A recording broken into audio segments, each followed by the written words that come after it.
રાજપીપળા ખાતે સર્કિટ હાઉસમાં આમ આદમી પાર્ટીની પત્રકાર પરિષદ પોલીસે અટકાવતા બબાલ થવા પામી હતી। સ્થાનિક સ્વરાજની ચૂંટણીના ગુજરાતના 34 ઉમેદવારો પર ખોટા કેસ કરવાના મામલે પત્રકાર પરિષદનું આયોજન રાજપીપળા સર્કિટ હાઉસ ખાતે યોજી હતી, જેમાં પત્રકાર પરિષદ યોજવા બાબતે ધારાસભ્ય ચૈતર વસાવા, મેનેજર અને પોલીસ અધિકારીઓ સાથે ઘર્ષણ સર્જાયું હતું। ચૈતર વસાવાએ જણાવ્યું હતું કે માર્ચ મહિનામાં 34 જેટલા કેસો આપના ઉમેદવાર પર કરવામાં આવ્યા છે। ચૂંટણી નજીક આવતા ભાજપ અમારાથી ડરી ગઈ છે, જેથી આવા કેસો કરાવી રહ્યું છે। સ્થાનિક સ્વરાજની ચૂંટણીમાં ભાજપ હાર બાળી ગઈ છે।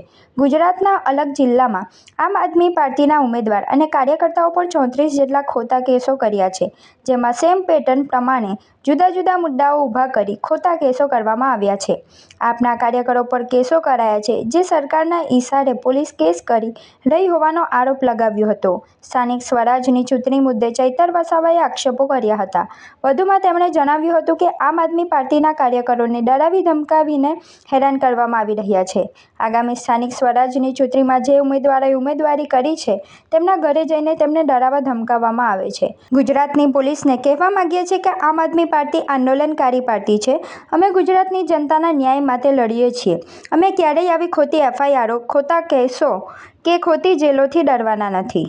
ગુજરાતની જનતાને અતિ ગંભીર મુદ્દા પર મારે ધ્યાન દોરવું છે। મુદ્દો એવો છે કે ગુજરાતમાં હવે જ્યારે સ્થાનિક સ્વરાજની ચૂંટણીઓ આવી રહી છે, તો સ્થાનિક સ્વરાજની જે સંસ્થાઓ તાલુકા પંચાયત, જિલ્લા પંચાયત, નગરપાલિકા, મહાનગરપાલિકા, પાછલા 5 વર્ષમાં ભાજપનું શાસન હતું અને એમાં એ લોકો નિષ્ફળ ગયા છે। ખૂબ ભ્રષ્ટાચાર કર્યો, લોકોના કોઈ કામ ન કર્યા, એટલે લોકો હવે એમને જાકારો આપવાના છે। અને જે પ્રકારે આમ આદમી પાર્ટીને સમર્થન મળી રહ્યું છે, આમ આદમી પાર્ટીમાં લોકો જોડાઈ રહ્યા છે, જેનાથી ગભરાઈને ગુજરાતના નાયબ મુખ્યમંત્રી હર્ષ સંઘવીના ઈશારા પર આજે ગુજરાતની પોલીસ ખૂબ એક્ટિવ થઈ ગઈ છે। અમારા જેવા નેતાઓને કઈ રીતના ડિસ્ટર્બ કરવા, અમારા નેતાઓ કાર્યકરોને કઈ રીતના ડિસ્ટર્બ કરવા, એનું ગુજરાતનું પોલીસ આજે કામ કરી રહી છે।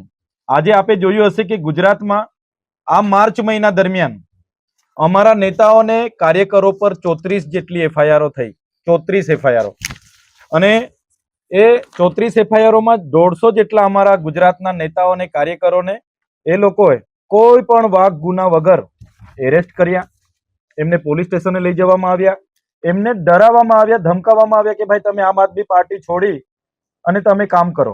આમ આદમી પાર્ટીમાં કેમ કામ કરો છો? એમના મોબાઈલ જપ્ત કરવામાં આવ્યા, લેપટોપ જપ્ત કરવામાં આવ્યા, એમના પરિવારને ડિસ્ટર્બ કરવામાં આવ્યા, એમની ગાડી કઈ છે, બધી જ પ્રકારની તજવીજ ગુજરાતના Sabarkantha SP, Junagadh SP, Jamnagar SP, Bhavnagar SP, કચ્છના એસપી, બધા જ લોકોએ કર્યું છે।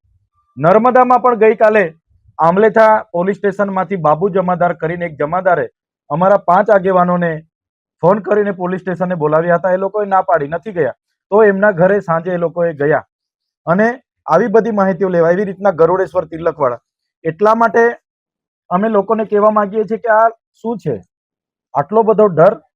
આ એક લોકશાહી છે અને લોકશાહીમાં બધા જ પક્ષના લોકોને ચૂંટણી લડવાનો અધિકાર છે। જે પણ ઉમેદવારો તરીકે દાવેદારી કરી છે, એમનું સર્વે થાય છે, એમના ઘરેથી એમને દબાણ કરીને બોલાવવામાં। એટલે આપના માધ્યમથી અમે એવા ભાજપના નેતાઓને અને પોલીસ અધિકારીઓને પણ કહેવા માંગીએ છીએ કે આમ આદમી પાર્ટી એ આંદોલનકારી લોકોથી બનેલી પાર્ટી છે। અમે ગુજરાતની જનતાના ન્યાય માટે લડીએ છીએ। અમે ક્યારે આવી ખોટી એફઆઈઆરો, ખોટા કેસો કે ખોટી જેલોથી અમે ડરવાના નથી। અમે એનાથી પણ વધારે તાકાત સાથે ગુજરાતની જનતાને ન્યાય મળે એના પ્રયાસો અમે કરીશું।